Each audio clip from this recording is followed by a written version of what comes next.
Magandang araw sa inyo mga ka-YouTube. Huwag kakalimutan na mag-like, share, and subscribe sa aking YouTube channel. Ngayong araw sa Papa Dudut Stories exclusive on YouTube. Dear Papa Dudut, magandang araw sa inyo. Ikaw na po ang bahalang mag-ayos ng sulat ko. First time ko po kasing magpadala ng liham. Dito ko po sisimulan ang kwento ng buhay ko. Itago niyo na lamang po ako sa pangalang Maureen.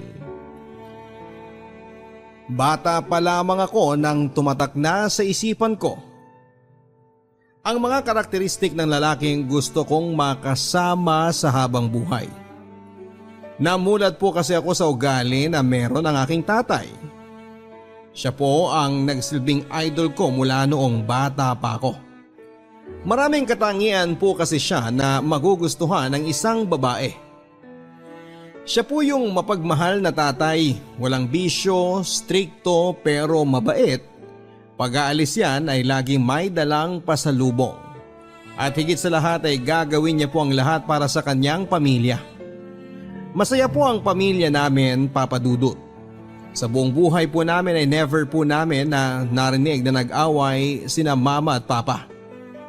Laging biruan lang ang bukod tanging naririnig namin sa kanila. Kaya hindi kami yung tipong namulat sa maingay na pamilya. Kahit magmura hindi namin narinig kina papa at mama kaya big deal po sa amin kapag nakakarinig kami ng mura mula sa ibang tao. Mula elementary hanggang high school ay sobrang proud nila sa akin kasi honor student po ako, lalo na po si mama. To the point na ikukwento pa niya sa mga kapitbahay namin na kasali ako lagi sa top. Sobrang mahal na mahal ko si mama habang isang araw. December taong 2012 nang binawian ng buhay si mama. Fourth year high school ako noon at parang gumuho ang mundo naming lahat na magkakapatid. Sobrang bigat sa dibdib. Simula noong namatay si mama, Papa Dudut ay nawala na akong ganang mag-aral. Ang gusto ko na lang gawin noon ay umuwi sa bahay kasi sa tita ko po ako nakatira noong nag-aaral pa ako. Hindi ko na po nakukumpleto yung araw ng pasok ko hanggang sa bumaba na ang mga grades ko. Pero hindi naman po bagsak. Hindi na lang ako nakasali sa top pero nakapagtapos din naman ako ng high school. At noong nakapagtapos na po ako ng high school, umuwi po ang kapatid ko galing Maynila at ang sabi niya ay isasama na raw niya ako palawas ng Maynila para doon magtrabaho para makatulong kay Papa. At dahil po nalulungkot po ako na nasa bahay lamang ako ay naisipan ko na lang pong sumama sa Maynila. Pinasok po ako ng ate ko sa pinagtatrabahuhan niya at doon po ay nakilala ko si Roy. Isa siyang sidecar boy, sa sidecar niya kami laging sumasakay kapag may gusto kaming puntahan para libre din sa pamasahe. Naging kaibigan ko si Roy, Papa Dudut, at hindi nagtagal. Nanligaw siya sa akin at nalaman ng ate ko na yung una sabi niya ay huwag na huwag ko daw sasagutin si Roy kasi pinagtitripan lang daw ako noon. Na kapag sinagot ko na siya, ipagchichismisan daw sa mga kasamahan niya na sinagot ko na siya. Nakinig ako sa ate ko at iniwan ko nga siya. Pero ayaw niyang magpaawat, Papa Dudut. Kinuha niya ang loob ng ate ko hanggang sa magustuhan siya ng ate ko para sa akin. Or hanggang sa maging boto sa kanya ang ate ko. Hindi nga nagtagal ay sinagot ko na nga po si Roy. Nagtagal ang relasyon namin ni Roy pero hindi rin talaga maiwasan sa isang relasyon ang pag-aaway. Nag-away kami ni Roy pero imbes na suyuin niya ako ay sumama siya doon sa babaeng bagong nakilala pa lamang niya. Pumunta kami that time sa MOA, Papa Dudut, para ilabas ang sakit ng nararamdaman ko kasama ang mga kaibigan ko. Sumakay kami sa ride at akala ko pag uwi namin, akala ko ay andun siya at naghihintay para mag-sorry sa akin. Pero nagkamali ako, Papa Dudut. Nandun pa rin siya kasama ng babae niya at mga tropa niya. Hinayaan ko lang siya, Papa Dudut, hanggang sa napagod na ako. Nagpaalam ako sa kanya na uuwi na lamang ako ng probinsya. Pero isang araw ay tumawag siya at ang sabi niya ay mag-aasikaso raw siya ng license para makapag-drive daw siya sa jeep kasi pangarap daw niya yon. Ayaw ko siyang payagan nung una kaso ay wala na akong nagawa pa. Kasi malayo ako sa kanya at habang andun ako, ang dami kong naririnig. Sabi ng ate ko ay sobrang payat na raw ni Roy, Papa Dudut. Siguro sobrang pagod sa pag-jeep. Kaya ganon ang naging resulta sa katawan niya. Naging LDR kami at minsan na lang mag-usap. Siguro sa isang buwan ay swerte nang mag-usap kami ng isang beses. At dahil sa sobrang hirap ng buhay sa probinsya, ay nag-decide din naman ako, Papa Dudut, na magtrabahong muli sa Maynila. Pero sa pagbabalik ko ay sa iba na ako nagtrabaho. Tumatawag sa akin ang tita niya na dalawin ko daw si Roy kasi napapariwara na siya. Tinatanong ko kung anong nangyari. Ayaw daw nila na mismong manggaling sa kanila ang kwento. Ang gusto raw nila ako mismo ang makakita. Kinabahan ako sa sinabi niyo ng tita niya. Pinuntahan ko siya kinabukasan, nagpaalam ako sa boss ko kung pwede akong mag-day off at ayun nga, Papa Dudut, sinundo niya ako ng jeep niya. Nagulat ako sa itsura niya at ibang-iba na ang itsura niya kesa sa dati. Sobrang payat, ang itim, lubog ang kanyang mga mata, ang kanyang panga. Hindi ko na nakikita yung dating siya. At habang nagbebiyahe siya kasama ako ay bigla na lang may sumigaw at tumawag sa kanya ng palong-palo. Tinanong ko siya kung anong ibig sabihin ng palong-palo. Wala yun, sagot niya. Sinabi ko naman sa kanya na mukhang hindi mapagkakatiwalaan ng ibang mga driver.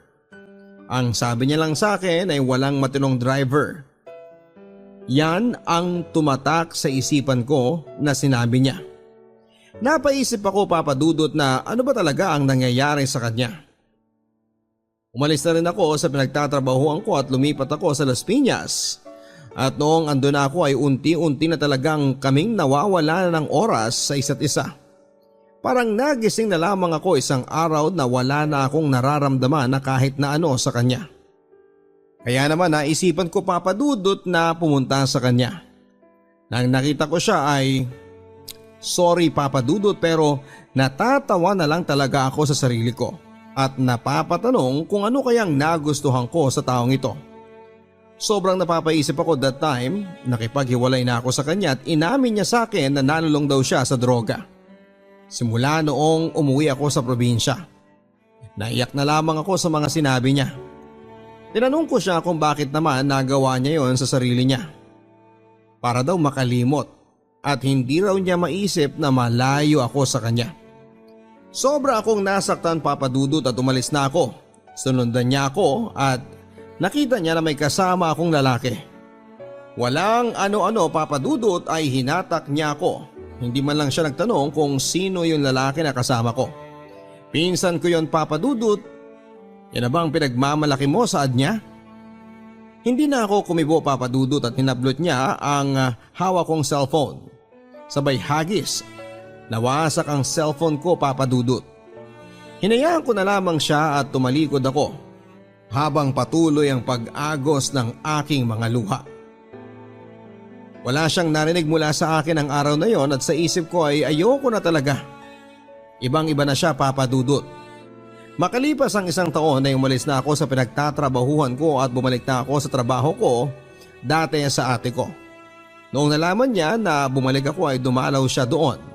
Pero ayoko na talaga, Papa Dudut. Wala na akong nararamdaman para sa kanya kundi awa. Sa pagbalik ko noon ay doon ko nakilala naman si Vince. Si Vince yung tipo ng lalaking sobrang bait.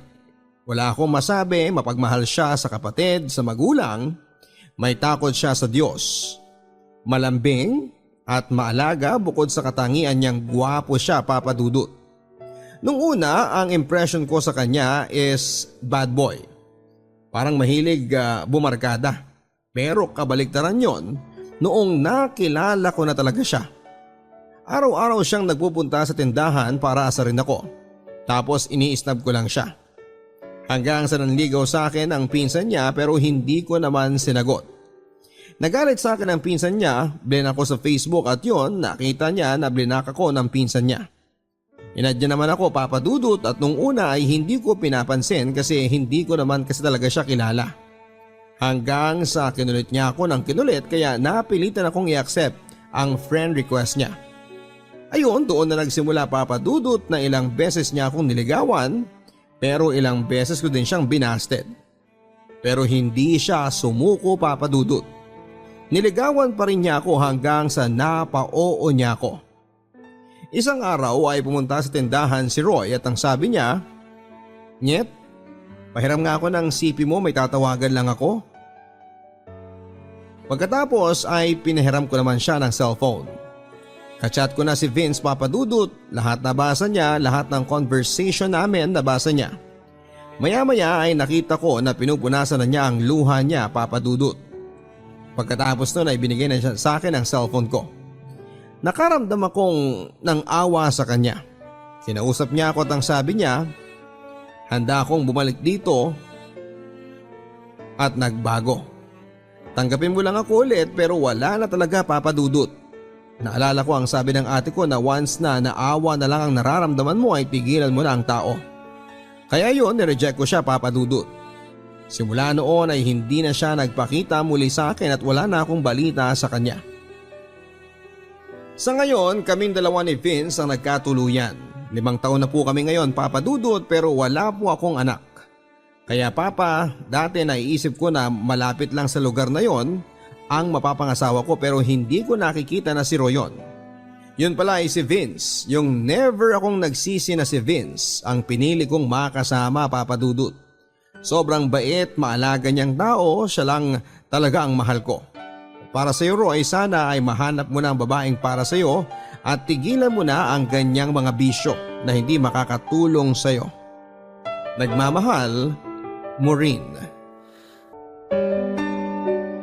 Mga kaibigan, huwag kakalimutan na suportahan ang inyong Papa Dudut stories sa pamamagitan ng pagpo-post ng inyong mga comments, mga pagla-like ng mga video at pag-share. Huwag din kakalimutan na mag-subscribe at pindutin ang bell notification para maging updated po kayo sa mga pinakabagong post ng inyong Papa Dudut. Subaybayan din ang aking mga almost daily vlogs. May mga travel, may mga games at mga personal vlogs na makukulit at masasaya na pinopost po ng inyong Papa Dudut.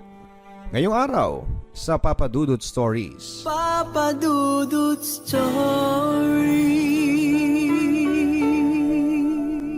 Dear Papa Dudut, magandang araw po sa inyong lahat ng mga libo-libo ninyong mga subscribers na nakaabang din po sa inyong mga upload sa pang-araw-araw. Ngayon pa lang po ay humihingi na po ako sa inyo ng pasensya kung may mga mali po sa spelling ng pagkakasulat ng aking storya. Dahil sa hindi po ako masyadong bihasa sa pagsusulat. Papa Dudut, tawagin niyo po ako sa pangalang Aida, 18 years old, na nagmula pa po sa Bicol Province. Kung kinabubuhay po namin sa probinsyang pag-uusapan, masasabi ko po na mahirap po ang buhay namin. Unang-una dahil sa salat kami sa pera at sa pagkakaroon ng wastong aral. Kaya naman sa pagbibilad ng tuyo lamang ang aming naging kabuhayan. Maaga pa lamang ay maaga na kaming gigising para maglinis ng mga isda at para maibilad ito ng maayos. Hindi rin po dyan natatapos ang trabaho ko dahil sa kinakailangan ko din pong bantayan ang mga isdang pinaaarawan namin. Kalaban kasi namin ang mga pusang gala na handang sumalakay sa mga pinatutuyo naming isda. Kung makakatulog ako sa duyan at makakasalisi ang isda, ay siguradong malalagot ako kay mama. At dahil sa kakapusan ng pera at idagdag mo pa ang kinakailangan naming tumulong kay nanay sa trabaho, ay naging sagabal yon sa aking pagtatapos sa high school, Papa Dudut. Undergraduate kaming magkakapatid at wala na rin kaming ama dahil maagang namatay si tatay dahil sa sakit niyang hindi maipaliwanag. Sinubok naming ipagamot si tatay sa ospital pero dahil kapos kami sa pera, ay mas nanalig na lamang kami sa pagpapagaling sa albularyo. Nakulam daw si Papa Pero sa bandang huli ay wala ding nagawa ang mga orasyon at lana ni Mang Berting. Dahil dito ay naulila kaming tatlong magkakapatid at si nanay ay naiwang mag-isa sa pagpapalaki sa amin.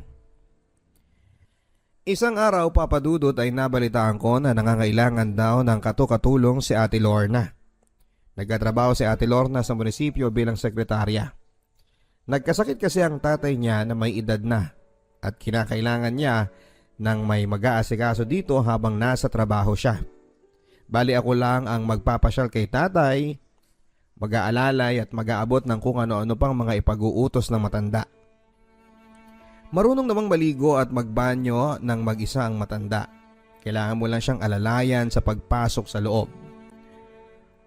Wala ding mapag-iiwanan si Ate Lorna kay tatay dahil nga sa mga nag-aaral pa ang mga anak nito at may trabaho din ang asawa niya. Napagkasunduan din namin ni Ate Lorna na bukod nga sa pag-aalaga sa matanda ay kinakailangan ko ding maglinis at maglaba ng kanilang mga maruruming damit.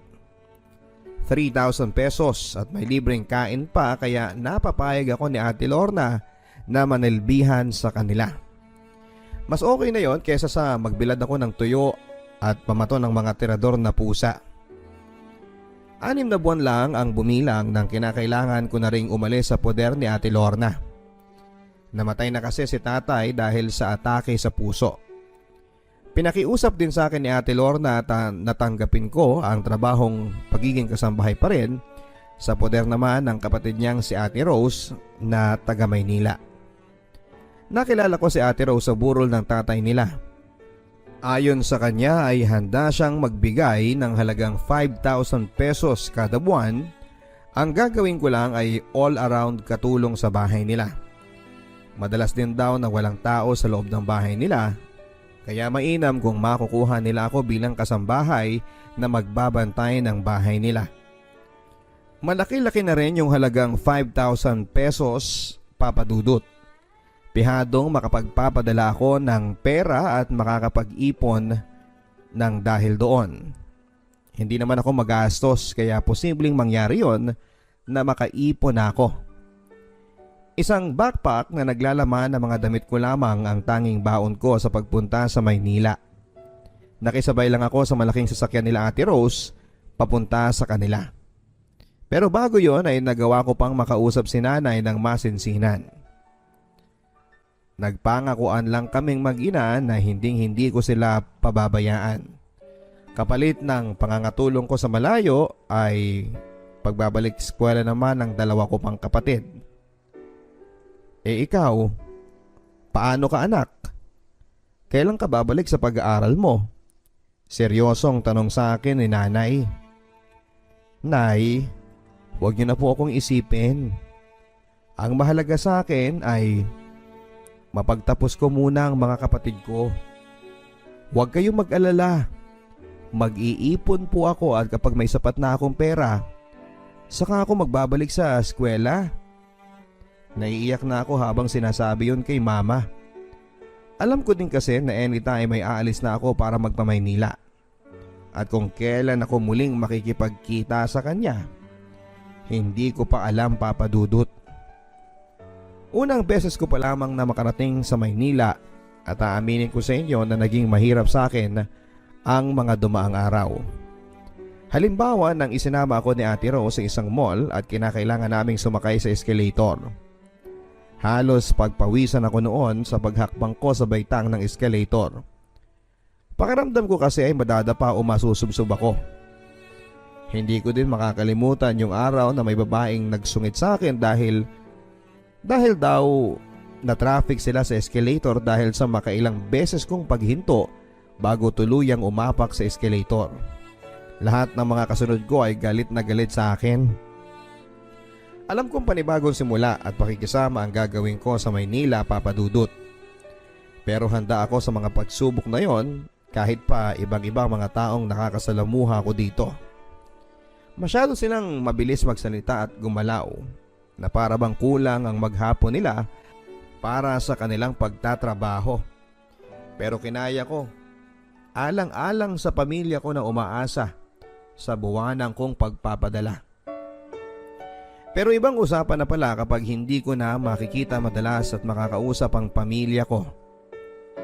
Isang linggo din kasing panayang pag-iyak ko, Papa Dudut, dahil sa sobrang pagkamis sa mga kapatid at sa nanay ko. Siguro kung mayaman kami ay madali para sa akin ang lahat. Malamang nag-aaral ako at hindi ko na kailangan pang magtiis na malayo sa pamilya ko sa murang edad.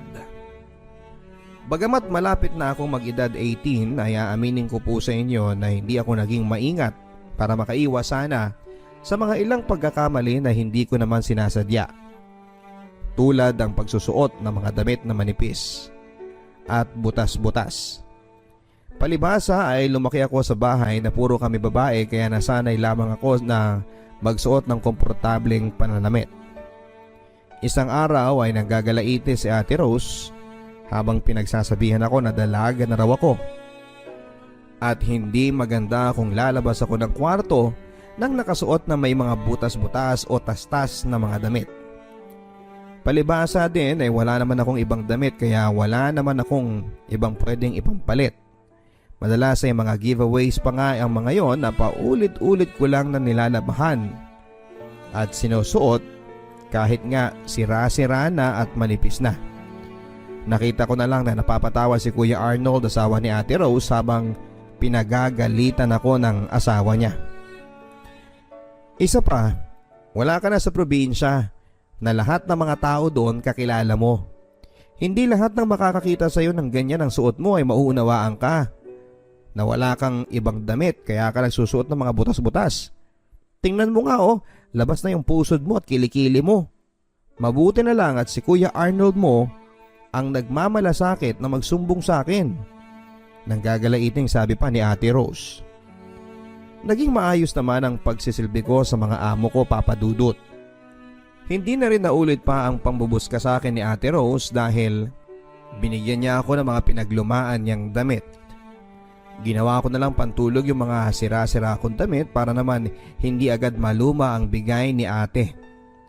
Mabilis na lumipas ang isang buwan at doon ko naramdaman, Papa Dudut, ang hindi magandang mga nangyayari sa paligid ko habang nasa pamamahay ako ng mga amo ko. Madalas kong naririnig ang pagtatalo ni na Ate Rose at Kuya Arnold nang dahil daw sa pagiging lasing ni Kuya at sa tuwing uuwi ito ng madaling araw. Ibang klaseng magalit si Ate Rose.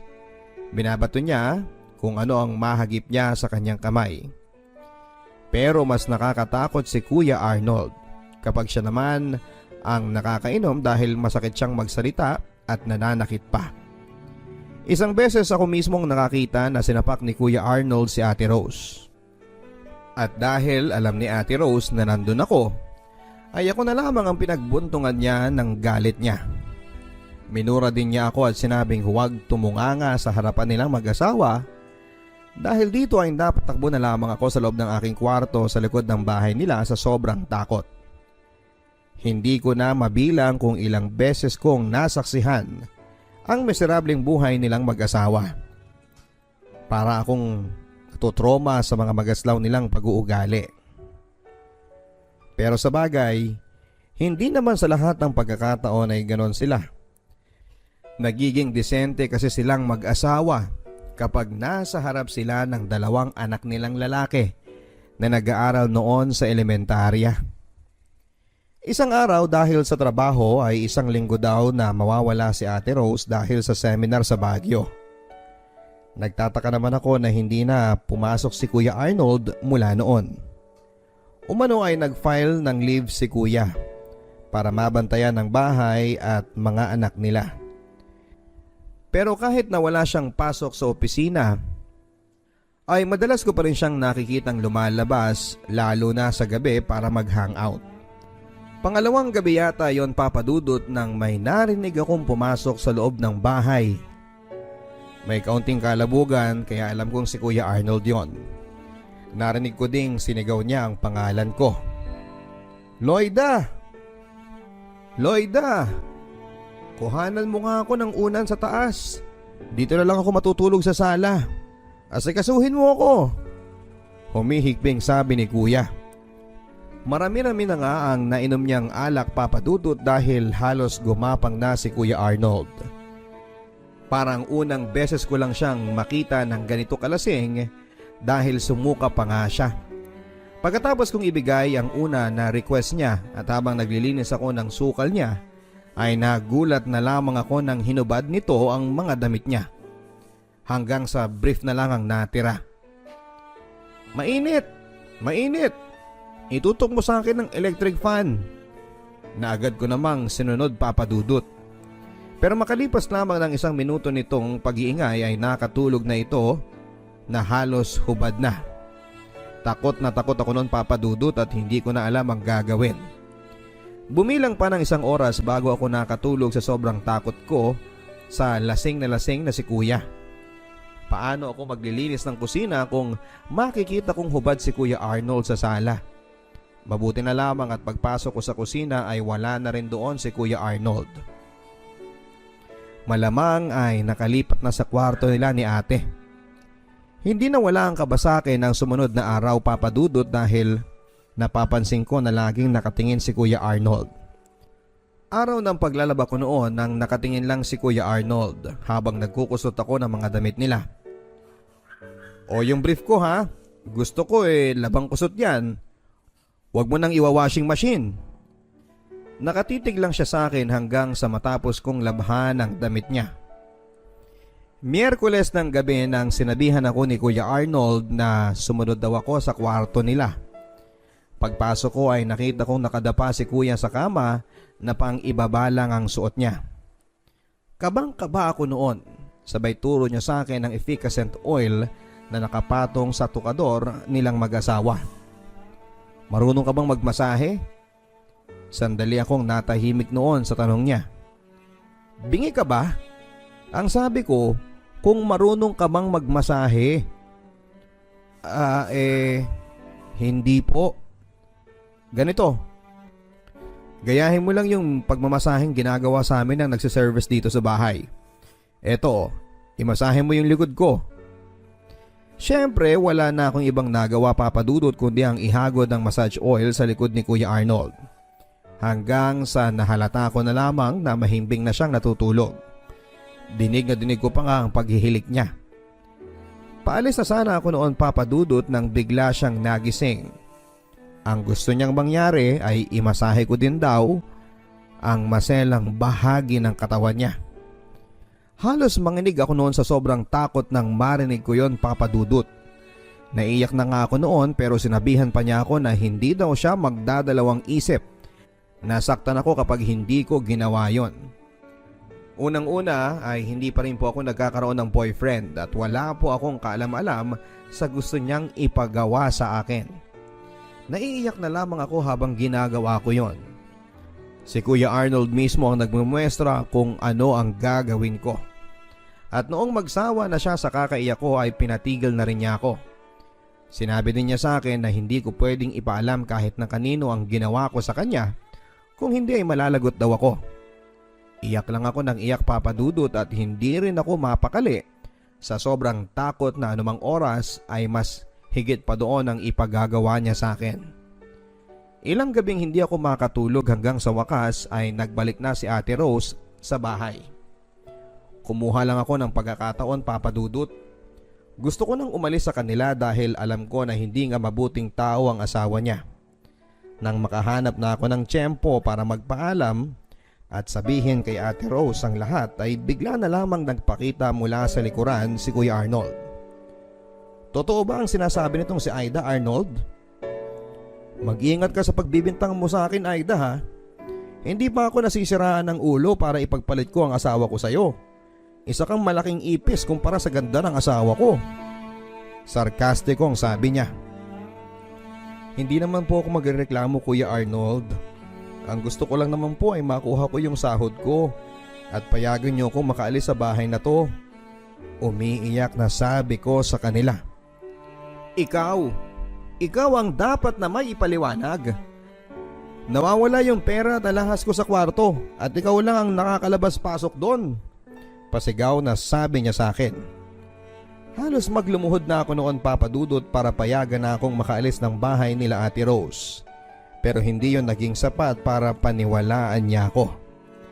Ayon kay Ate Rose ay mas naniniwala siya sa asawa niya at ang tanging paraan lang daw para makaalis ako ay kung ilalabas ko ang mga ninakaw ko umano sa kanila. Kaya naman napilitan na akong idetalye ang pinagawa sa aking kahalayan ng asawa niya. Nakikita kong natatahimik si Ate Rose.